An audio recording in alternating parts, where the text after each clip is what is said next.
बिस्मिल्लाहिर्रहमानिर्रहीम। अस्सलाम वालेकुम डियर स्टूडेंट्स। उम्मीद करता हूँ कि आप खैरियत से हैं। मेरा नाम राय नूर है और मैं आपको अपने यूट्यूब चैनल पे वेलकम करता हूँ। इस वीडियो में हम चैप्टर 13 की एक्सरसाइज 13.1 डिस्कस करेंगे और बिज़नेस मैथमेटिक्स एंड स्टैटिस्टिक्स जो सब्जेक्ट है बीएमएस बीकॉम का, उसका चैप्टर 13 है जी। तो इससे पहले क्वेश्चन 1 to 5 पर जो है वो मैं एक वीडियो बना चुका हूँ, वो भी आप देख सकते हैं। तो क्वेश्चन 6 से लेके क्वेश्चन 12 तक ये जो है वर्ड प्रॉब्लम्स हैं। तो आए जी स्टार्ट करते हैं। क्वेश्चन की स्टेटमेंट है कि Aslam's father is 3 times as old as Aslam is. If sum of their ages is 64 years, what is Aslam's age. Okay, यानी कि यहाँ पर जो असलम्स फादर एज है वो 3 times as old as Aslam है ना। तो हम लेट कर लेते हैं कि लेट एज ऑफ असलम जो है वो x ईयर्स है। ओके, तो उसके फादर की एज क्या होगी? एज ऑफ असलम्स फादर, तो उसका 3 times है, 3 times। तो यह आ जाएगा 3x ईयर्स। 3 times मीन के 3 से x को 3 से मल्टीप्लाई कर दें। इसके बाद क्या कहते हैं? If sum of their ages is 64 years, यहाँ पे लिखें according to condition, according to condition इन दोनों का जो सम है x प्लस 3x वो है 64। ओके, यहाँ से हम x फाइंड कर लेते हैं। तो 3x प्लस x कितना होगा? 4x। 4 इधर मल्टीप्लाई हो रहा है तो उधर जाके क्या हो जाएगा? डिवाइड। तो 4 1 ज़ार 4, 2 इधर आएगा 24, तो 4 6 ज़ार 24। तो x की वैल्यू आ रही है 16। तो x ही तो हमने फाइंड करना था और यही असलम की एज है। Age of Aslam 16 years. Okay, very simple question. उम्मीद है कि आपको समझ आ रही होगी क्वेश्चन की। ओके, तो अब चलते हैं क्वेश्चन नंबर 7 पे। ओके, क्वेश्चन 7 की स्टेटमेंट है कि company laid off 1/6 of the workforce because of the falling sales. If the number of employees after the layoff is 690, how many employees were laid off. यानी कि laid off का मतलब है कि company ने इतने जो work employees हैं वो निकाल दिए हैं या उनको एक दफ़ा पीछे छोड़ दिया है। 1/6 of the work force, total जो हैं एम्प्लॉयज़ मैं कह देता हूँ कि वो x हैं। टोटल नंबर ऑफ एम्प्लॉयज़, ठीक है, ये x एम्प्लॉय हैं। उसमें से लेड ऑफ कितने हुए हैं? 1/6 ऑफ द, 1/6 का मतलब है 1/6। तो यहाँ पे लिखें लेड ऑफ एम्प्लॉयज़ वो हैं जी 1/6x, 1/6 ऑफ x है ना। इसके बाद if the number of employees after the layoff is 690 है। अब लिख लेते हैं according to condition, according to condition देखें टोटल जो एम्प्लॉयज़ हैं वो x है, उसमें से जितने एम्प्लॉयज़ लेड ऑफ हुए हैं वो माइनस कर दें 1/6 ऑफ x, तो बाकी कितने बच रहे हैं? 690 बच रहे हैं। ओके, अब हम x एम्प्लॉयज़ यहाँ से फाइंड कर सकते हैं और देखें इस एलसीएम लिया 6, तो 6 जो है वो x से मल्टीप्लाई हुआ और 1 जो है वो x से मल्टीप्लाई हुआ। 690, 6x माइनस x किया तो 5x over 6 is equal to 690। तो अब 5/6 जब उधर जाएगा तो रेसिप्रोकल हो जाएगा 6/5। इसको सिंप्लीफाई कर लें, 5 1 ज़ार 5, 5 3 ज़ार 15 और 5 4 ज़ार 20। 134 को आप कर लें या आप 690 को चलें 134 मल्टीप्लाई बाय 6 कर लिए तो ये आ जाएगा 804। 804 जो है ये टोटल एम्प्लॉयज़ हैं उस कंपनी में ना। अब उसने पूछा how many employees were laid of employees, ठीक है जी, लेड ऑफ एम्प्लॉयज़। तो अब ये है 1/6 ऑफ एक्स, ठीक है। तो 1/6 एक्स की जगह पे लिख लें 804। तो 804 को डिवाइड कर दें 6 के साथ तो ये आ जाएंगे 134 एम्प्लॉयज़। ओके, 134 एम्प्लॉयज़ जो हैं वो कंपनी ने लेड ऑफ किए हैं, वो निकाले हैं। Okay, due to falling sales. Okay, समझ आ रही है आपको? लो जी, अब चलते हैं क्वेश्चन नंबर 8 पे। क्वेश्चन नंबर 8 की स्टेटमेंट है कि a stereo set was sold during a sale was 5760 rupees, ठीक है। यानी कि उसकी जो सेल प्राइस है सेल में वो है सेल प्राइस 5760 रुपीज़, ठीक है। Determine regular selling price of the set if the price of the set had been reduced by 1/3 of the original regular selling price। अब देखें, ओरिजिनल सेलिंग प्राइस मैं कर लेता हूँ कि वो x है। लेट ओरिजिनल सेलिंग प्राइस वो है जी x रुपीज़, ठीक है।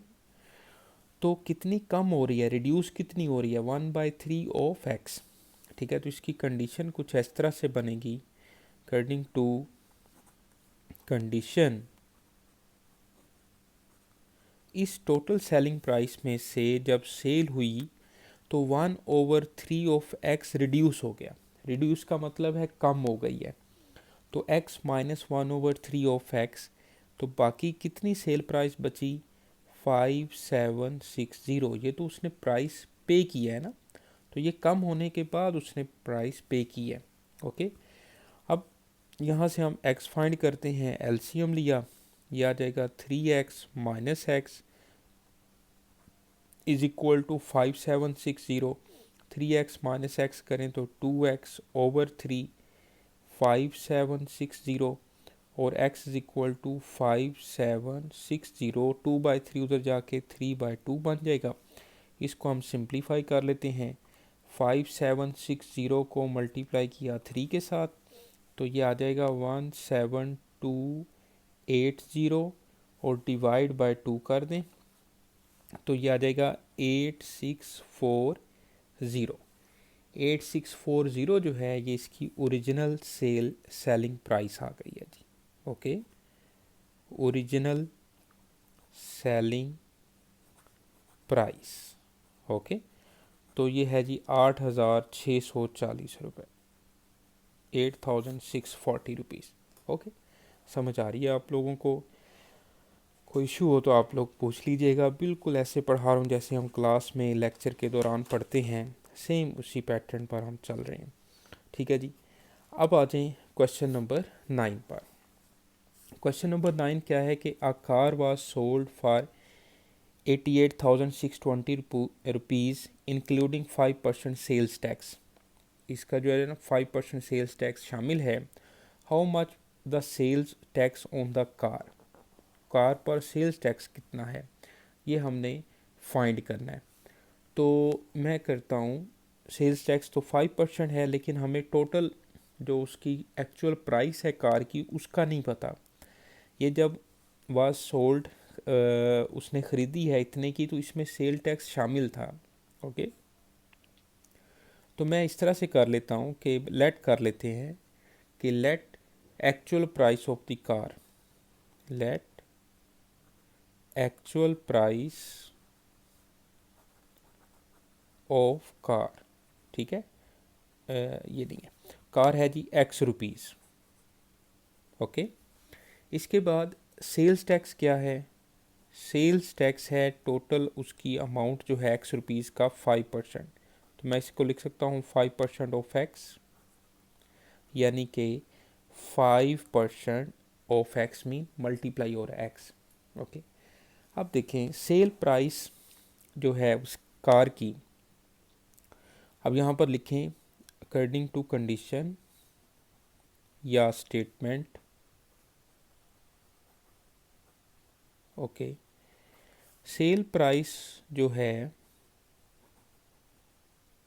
वो किसके इक्वल होगा, वो का होगा एक एक्चुअल प्राइस में सेल्स टैक्स जो है वो ऐड कर देंगे, actual price plus sales tax. अब सेल प्राइस कितनी है, वो है 88,620 रुपीज़। एक्चुअल प्राइस कितनी है एक्स, और सेल्स टैक्स कितना है 5% ऑफ एक्स, ओके। यहाँ से हम सबसे पहले जो है ना वो एक्स फाइंड करते हैं, तो ये आ जाएगा 88,620 एक्स, ये आ जाएगा 5/100, 5/100 एक्स, ठीक है। फिर 88,620 वैसे आ जाएगा, और 100x प्लस 5x/100, इनको सिंप्लीफाई कर रहे हैं तो ये आ जाएगा 105/100x। तो मैं इसको इस तरह से भी लिख सकता हूँ 105/100x इज इक्वल टू 88,620। तो ये उधर जाके मल्टीप्लाई हो जाएगा, ठीक है। कैलकुलेशन है, जिस तरह से आप मर्जी इसको सिंप्लीफाई कर लें। तो ये x की वैल्यू यहाँ पर आ जाएगी, इसको सॉल्व कर लेते हैं। 88,620 रुपीज़ मल्टीप्लाई बाय 100 और डिवाइड बाय 105, तो ये आ जाएगा 84,400 रुपीज़। तो ये आई है basically actual price, actual price उसकी इतनी थी। अब हमने फाइंड क्या करना है, हमने करना है जी sales tax on the car. तो सेल्स टैक्स ऑन कार जो है ये आ जाएगा 5% ऑफ एक्स ना, 5% ऑफ एक्स, तो ये आ जाएगा 5/100, और एक्स की जगह पे लिखेंगे 84,400। इसको सॉल्व कर लेंगे तो ये बनेगा 84, ये 00 से 00 कैंसिल कर लें, और 844 को मल्टीप्लाई कर लें 5 के साथ, तो ये आ जाएगा 422, ओके। यानी कि 4,220 रुपीज़ जो है ना जी, 4,220 रुपीज़ जो है ये इसका सेल्स टैक्स आ जाएगा इस कार के ऊपर, ओके। समझ रहे बात आप। चलें जी, अब चलते हैं नेक्स्ट क्वेश्चन पर, क्वेश्चन नंबर 10 पे जी। देखिएगा क्वेश्चन नंबर 10 में, Rafiq and Usman agree to form a partnership. The partnership agreement requires that Usman invest 25,000 more than 2/3 of what Rafiq is to invest, ठीक है। अब सबसे पहले जो है हम देखते हैं कि रफ़ीक की कितनी इन्वेस्टमेंट है, ओके। यहाँ पे लिख लेते हैं रफ़ीक्स लेट रफ़ीक इन्वेस्टमेंट, ओके, वो है एक्स रुपीज़, ओके। अब उस्मान जो है, उस्मान की इन्वेस्टमेंट जो है, उस्मान इन्वेस्टमेंट, वो रफ़ीक की इन्वेस्टमेंट का ना 2/3 है, यानी कि यहाँ पर मोर देन 2/3 ऑफ वाट रफ़ीक, तो 2/3 ऑफ उस्मान और रफ़ीक, उसमें 25,000 मज़ीद ऐड करें, 25,000 more than 2/3 of what Rafiq is to invest, okay. अच्छा, if the partnership's capital is to, partnership capital जो है, पार्टनरशिप कैपिटल ये है 5,50,000 रुपीज़, ओके, 5,50,000 रुपीज़, ओके। अब देखें रफ़ीक की इन्वेस्टमेंट एक्स रुपीज़ हैं, उस्मान की इन्वेस्टमेंट रफ़ीक की इन्वेस्टमेंट का 2/3 of x plus 25,000 more then, okay, तो उसमें ऐड कर लिया। अब इन दोनों को आप ऐड करें, यानी कि x प्लस 2/3x इज इक्वल टू 5,50,000। तो यहाँ से हमें जो रफ़ीक की इन्वेस्टमेंट है वो पता चल जाएगी। How much should Usman invest हमने फाइंड करना है, पहले तो हमें x फाइंड करना है, तो एलसीएम लिया, यह आ जाएगा 3x प्लस 2x, 5,50,000 40 है, ओके। इसके बाद ये आ जाएगा 5x/3 और 5,50,000 और 5/3 को हम उधर लेके जाएंगे, मल्टीप्लाई बाय 3/5।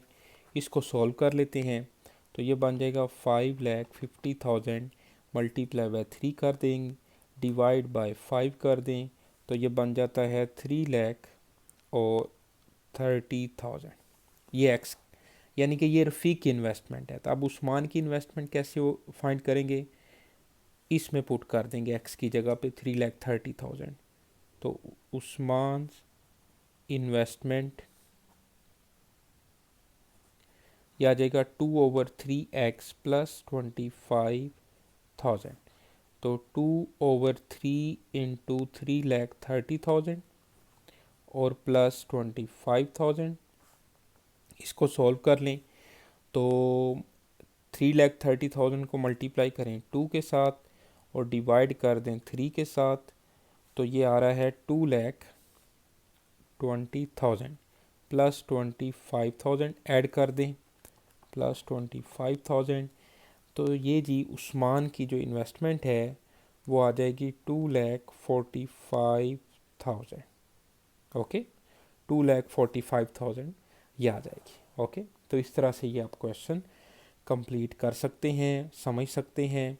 रफ़ीक की इन्वेस्टमेंट एक्स लेट कर ली, उस्मान की इन्वेस्टमेंट उसका 25,000 ज़्यादा है, प्लस 2/3 ऑफ एक्स और 25,000 ज़्यादा है तो उस दोनों को ऐड करें। 2/3 एक्स के पर में 25,000 ऐड भी किया, इन दोनों की इन्वेस्टमेंट को ऐड करें। ठीक है जी। तो यहाँ पर जो है ना एक मिस्टेक हो गई है। मिस्टेक जो है वो ये हुई है कि 2/3x जो है उसमें हमने ये 25,000 ऐड भी करना था, यानी कि ये वाली जो इन्वेस्टमेंट है ये आपने ऐड करनी थी यहाँ पर 25,000 और फिर इसको इधर लाकर जो है वो माइनस करना था, ये गलती हुई है। यानी कि मैं दोबारा देख लेता हूँ, 5,50,000 माइनस 25,000 तो ये बन रहा है बेटा 5,25,000। मिस्टेक हो रही है, 5,25,000, ये प्लीज़ इसको देख लीजिएगा। और ये है जी 5,25,000 मल्टीप्लाई बाय 3/5। ये मैं दोबारा लिख देता हूँ, यानी कि 5,25,000 मल्टीप्लाई बाय 3/5। इसको सॉल्व कर लेते हैं, मल्टीप्लाई बाय 3 किया और डिवाइड बाय 5 कर दें तो ये बन रहा है 3,15,000। ओके, अब इसमें हमने 3,15,000 पुट करना था, 3,15,000 एक्स की जगह पे। ओके, तो इसको मल्टीप्लाई बाय 2 किया, डिवाइड बाय 3 किया तो ये आ रहा है 2,10,000। 2,10,000 प्लस 25,000 कर दें तो सॉरी इसमें थोड़ा सा गलती हो रही थी, तो 2,35,000 जो है वो इसका आंसर है। 2,35,000 इसका आंसर है जी, बिल्कुल ठीक है। अब चलते हैं क्वेश्चन नंबर 11 पे। क्वेश्चन नंबर 11 देखें तो a batch of final ticket contains twice as many adult tickets as children tickets. यानी कि चिल्ड्रन टिकट्स के मुकाबले में जो अडल्ट टिकट्स हैं वो ट्वाइस हैं, 2 गुना हैं। अगर चिल्ड्रन टिकट्स x होंगी तो अडल्ट टिकट्स कितनी होंगी, 2x होंगी। तो मैं लेट कर लेता हूँ, let number of children ticket, ठीक है जी, वो कह देते हैं x। तो अडल्ट टिकट्स कितनी हो जाएंगी, अडल्ट टिकट्स जो हैं वो आ जाएंगी 2x, ट्वाइस है ना, 2 टाइम्स। फिर कहते हैं कि an adult ticket cost 40 rupees. अगर 40 रुपीज़ की एक टिकट है, children ticket half price, half price mean 40 का हाफ 20 रुपीज़। तो इनकी कॉस्ट देखें कितनी होगी, यानी कि मैं लिखता हूँ cost of one children ticket जो है वो है 20 रुपीज़। ओके, और cost of one adult ticket जो है वो है 40 रुपीज़। अब इनकी कॉस्ट कैसे होगी? जैसे मैं कहता हूँ कि नंबर ऑफ़ चिल्ड्रन टिकट 5 हैं और एक टिकट 20 रुपए की है, तो आप टोटल चिल्ड्रन टिकट कितने की आएंगी? 20 × 5 कर देंगे, 100 रुपीज़ की है। सही है ना? तो अब इनकी कॉस्ट फाइंड करें तो यहाँ पर लिखें according two statement.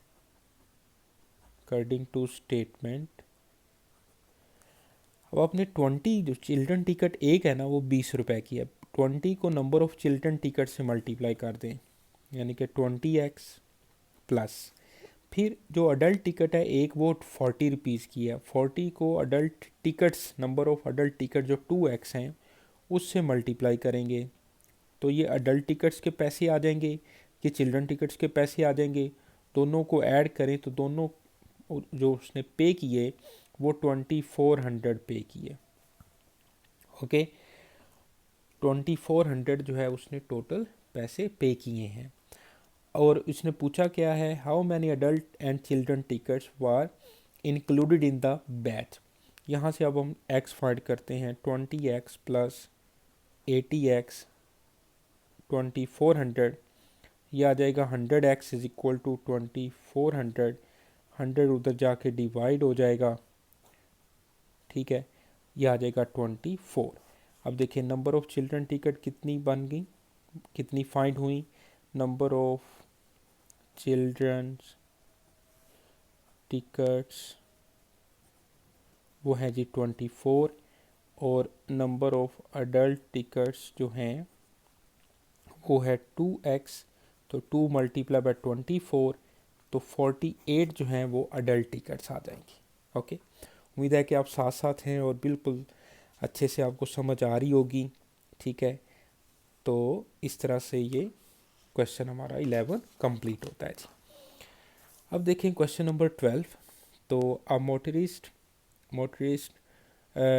Drives at an average speed of x kilometre पर आवर फॉर 3 आवर्स। अच्छा जी, पहले उसकी जो स्पीड है वो 3 किलोमीटर पर आवर है और टाइम जो है वो 3 आवर्स है। ओके, तो आपको पता है कि स्पीड इज़ इक्वल टू जो है वो डिस्टेंस ओवर टाइम होता है, ऐसे ही है ना।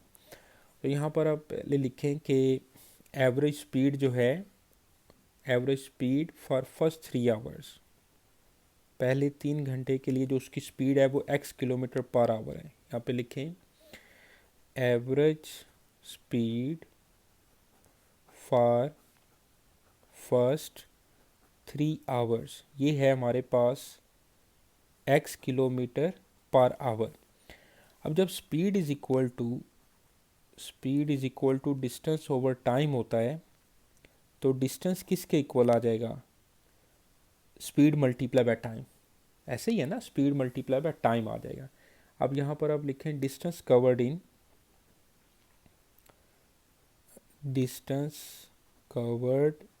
In first 3 hours. ठीक है, फर्स्ट 3 आवर्स में डिस्टेंस कितना होगा? 3x आ जाएगा। मैंने टाइम को स्पीड से जब मल्टीप्लाई कर दिया तो वो 3x डिस्टेंस है जो कि वो फर्स्ट 3 आवर्स में कवर करेगा। इसके बाद लिखते हैं एवरेज स्पीड फॉर, आगे क्या कह रहे हैं? Then increases the speed by 20 kilometre पर hour for the next 2 hours. तो average speed for next 2 hours जो है उसकी स्पीड बन जाएगी x प्लस 20 किलोमीटर पर आवर, क्योंकि 20 किलोमीटर पर आवर जो है उसकी स्पीड बढ़ रही है। तो average speed for next 2 hours के लिए उसकी स्पीड बन जाएगी x प्लस 20। पहले स्पीड उसकी एवरेज x थी तो अब बन गई x प्लस 20। अब डिस्टेंस उस कितना कवर करेगा? Distance covered in next 2 hours, ठीक है, नेक्स्ट 2 आवर्स में जो डिस्टेंस कवर करेगा वो 2 इंटू एक्स प्लस 20 किलोमीटर होगा। अब टोटल डिस्टेंस कितना है? 440 किलोमीटर है। पहले 3 घंटों में उसने इतना डिस्टेंस कवर किया है, नेक्स्ट 2 आवर्स में उसने इतना डिस्टेंस कवर किया है, दोनों को ऐड कर लें तो टोटल डिस्टेंस आ जाएगा, यहाँ पर लिखें अकॉर्डिंग टू स्टेटमेंट, डिस्टेंस को ऐड करें 3x फर्स्ट डिस्टेंस है, सेकंड डिस्टेंस क्या है 2 इंटू एक्स प्लस 20 और टोटल डिस्टेंस कितना है जी 440। यहाँ से अब हम x फाइंड करते हैं तो ये आ जाएगा 3x plus 2x plus 40 is equal to 440, 2x plus 3x 5x, 40 उधर जाके माइनस हो जाएगा तो 5x इज इक्वल टू 400, 5 इधर मल्टीप्लाई हो रहा है तो उधर जाके डिवाइड हो जाएगा तो 80। ठीक है, 5 8 आर 40 और 80 इसका आंसर है।